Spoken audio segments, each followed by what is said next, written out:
திருச்சிற்றம்பலம். அனைவருக்கும் வணக்கம்.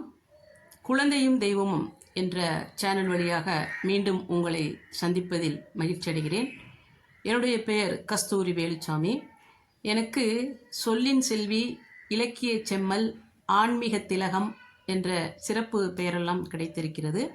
இதற்கெல்லாம் காரணம் யார் அப்படின்னு பார்த்தா நிச்சயமாக சிவன் அருள் தாங்க.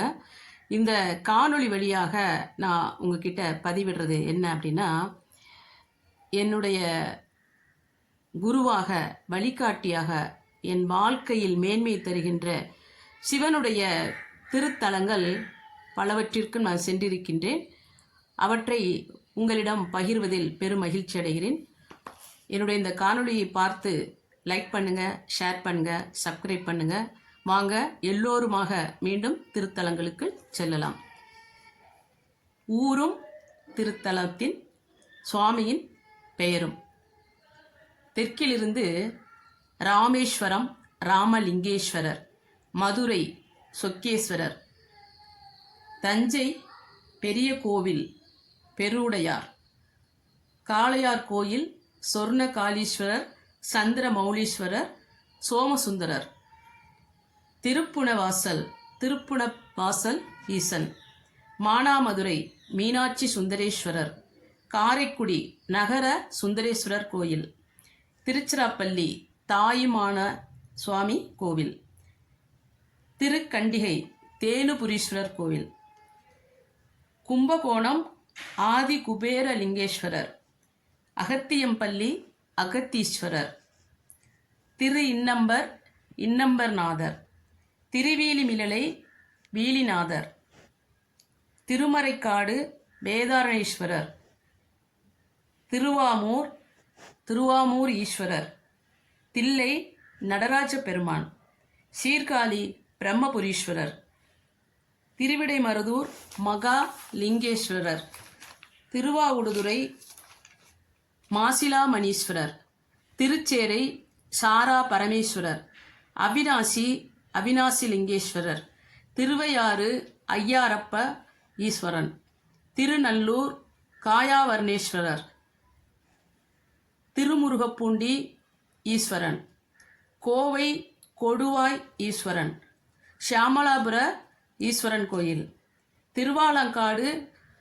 திருவாலங்காட்டீஸ்வரர், திருப்பாச்சலூர் மலைத்துணைநாதர், சென்னை அங்கே பார்த்தீங்கன்னா கமடேஸ்வரர், கச்சலீஸ்வரர், காரணீஸ்வரர். இது எல்லாமே சென்னையில் பாரிஸை சுற்றி இருக்குது. அதன் அடுத்து பெரிய தலமாக சொல்லப்படுவது மயிலாப்பூர் கபாலீஸ்வரர், கோயம்பேடு குறுங்காலீஸ்வரர், டி நகர் சிவாவிஷ்ணு பதி, மேலும் கோடம்பாக்கம் திருவாலீஸ்வரர், அங்கேயே திரு நாகேஸ்வரர், மணலி ஈஸ்வரன் கோவில், பெரம்பூர் வைத்தியநாதன் கோவில், டி நகர் அகத்தீஸ்வரர் கோவில், சோழிங்கநல்லூர் சரபேஸ்வரர். அப்புறம் வடபழனியில் பார்த்தீங்கன்னா வடபழனி முருகன் தான் ரொம்ப நமக்கு பிரசித்தமானது. அதனை அடுத்து அங்கேயே இருக்கின்ற வேங்கீஸ்வரர், விருக்கம்பாக்கம் லிங்கேஸ்வரர், கேசவர்த்தினி வேல்வீஸ்வரர், பூந்தமல்லி வைத்தியநாதேஸ்வரர், போரூர் வைத்தியநாதேஸ்வரர். போரூர்லேயே ராமச்சந்திரா மருத்துவமனைக்குள்ளேயே ஒரு திருத்தலம் இருக்குது. அது அதுவும் வைத்தியநாதேஸ்வரர்.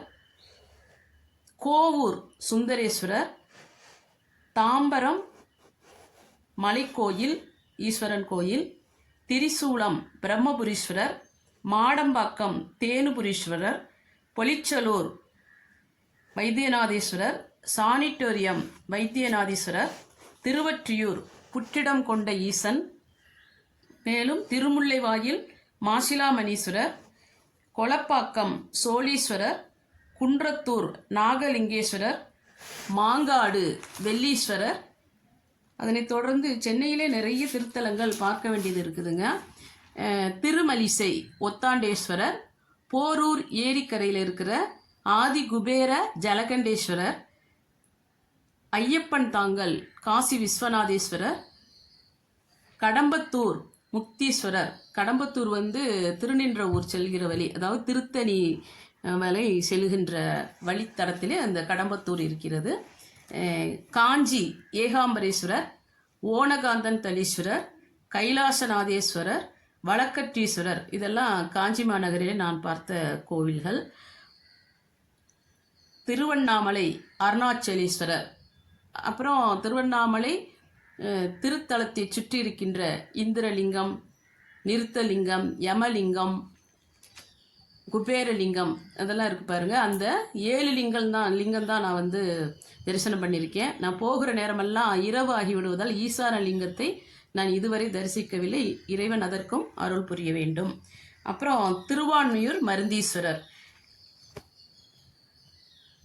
இந்த கோவிலில் வந்து ஒரு சனிக்கிழமையும், அதாவது திருவான்மியூர் மருந்தீஸ்வரர் கோவில் வாரந்தோறும் சனிக்கிழமை என்னுடைய சொற்பொழிவு இருக்கிறது. தொடர்ந்து பல ஆண்டுகளாக நான் சொற்பொழிவு செய்து வருகிறேன். அது வந்து எனக்கு இறைவன் கொடுத்த பேரருள். அதனை தொடர்ந்து பார்த்தீங்க அப்படின்னா புதுக்கோட்டை, இது வந்து நான் பிறந்த மண்.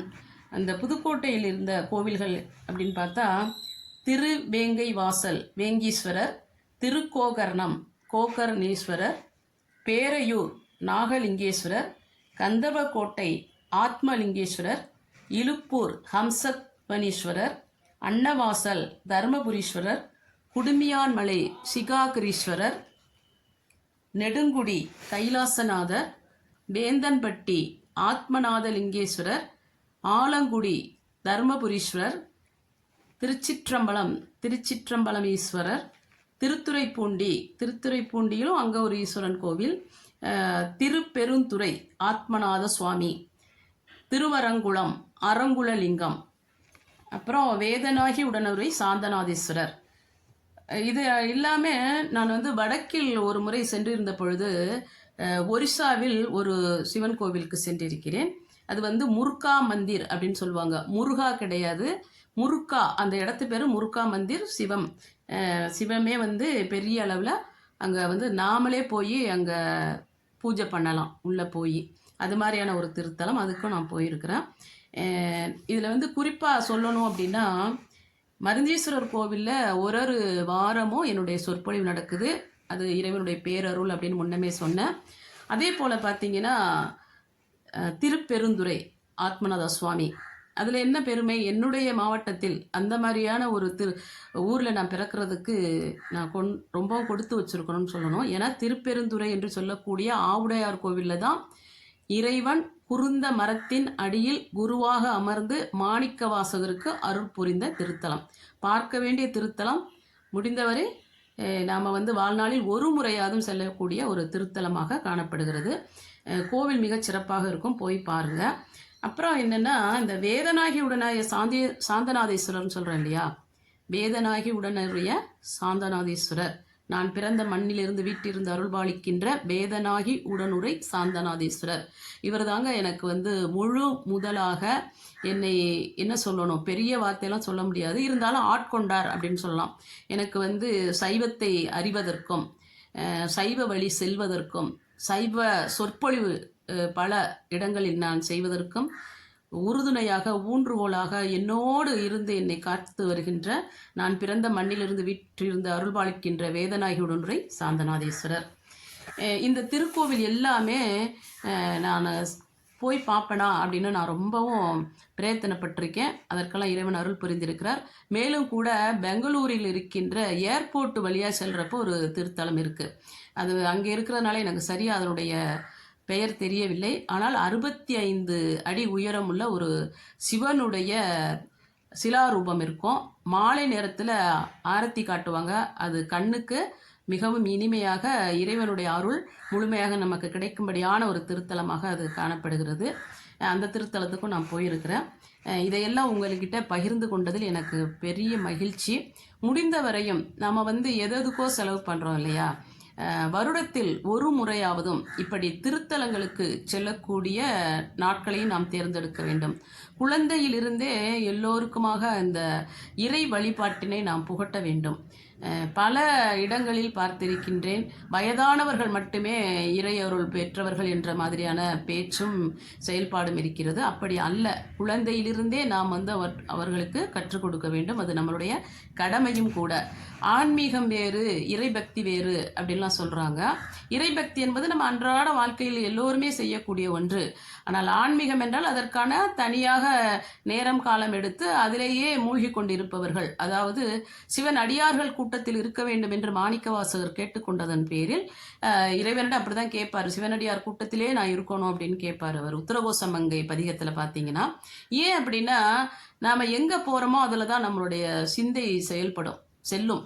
ஒரு மாலுக்கு போகிறோம் அப்படின்னா அங்கே உள்ள வேடிக்கை பார்க்க தோன்றும். திரைப்படங்கள் போனால் அதோடைய சுவாரஸ்யமான காட்சிகளாக மனசில் பதியும்.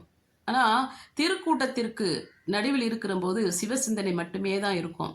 அதில் வந்து மருந்தீஸ்வரர் கோவிலில் இருக்கின்ற மேலும் ஒரு சிறப்பு. ஏன் அதை பற்றி சொல்கிறேன்னா, வாரந்தோறும் மருந்தீஸ்வரரை நான் வழிபாடு செய்கின்றேன். அவர் அந்த அளவிற்கு எனக்கு அருள்பாலித்து வருகிறார். அது என்ன சிறப்பு அப்படின்னு சொல்லணும்னா, நமக்கு திருவாரூர் புற்றிடங்கொண்ட ஈசர் இருக்கிறார் இல்லையா, தியாகேசர். அவருக்கு உரியது போலவே மருந்தீஸ்வரர் கோவில் தியாகேசர் மண்டபம் இருக்கிறது. தேவாசிரிய மண்டபமும் திருவாரூர் போலவே மருந்தீஸ்வரர் கோவில் இருக்கிறது.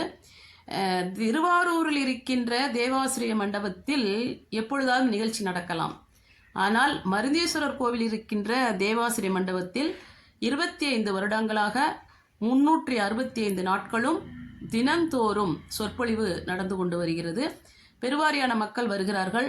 நீங்களும் முடிந்தபோது சென்னை வந்தால் அல்லது சென்னையில் இருக்கிறவர்கள் மருந்தீஸ்வரர் கோயிலுக்கு வந்து சொற்பொழிவை பாருங்கள். கோவிலும் பார்க்க வேண்டிய திருத்தலம்.